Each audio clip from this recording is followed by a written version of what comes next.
porcelain palace of China. The emperor lived among bright halls and shining ornaments. He read in a book that the most wonderful thing in his whole kingdom was the song of a little gray bird in the deep forest. Why have I never heard it? He asked his courtiers, knowing nothing of the world beyond his own garden. They found the bird in the woods, small and quite common to look at. The kitchen maid led the way, for she alone knew the simple song that could move a person to tears. The bird agreed to sing for the emperor in his great hall, saying her voice sounded best among the green trees, but she would obey the command of the throne. The court cares only for what sparkles and gleams. They delight in jewels and the turning of the key, but truth is a song no treasure can ever replace. And freedom is the only wind beneath the singer's wings. They brought in a bird made of silver and silk, believing that art is something one may simply purchase.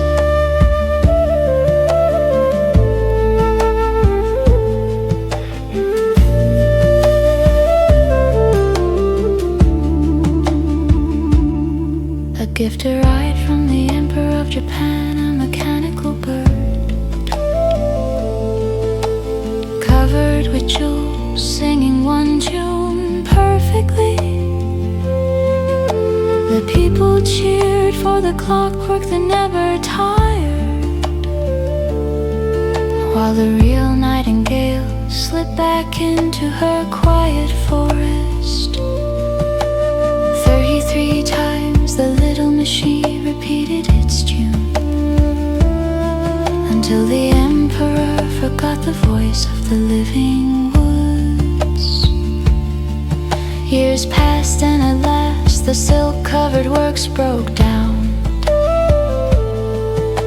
Silence filled the palace and the emperor lay cold in his bed, with death sitting upon his breast, wearing his crown.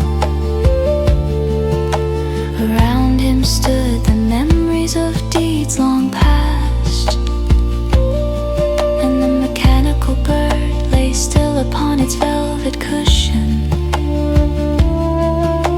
unable to give even one note to chase the darkness away. The court cares only for what sparkles and gleams. They delight in jewels and the turning of the key, but truth is a song no treasure can ever replace. And freedom is the only wind beneath a singer's wings.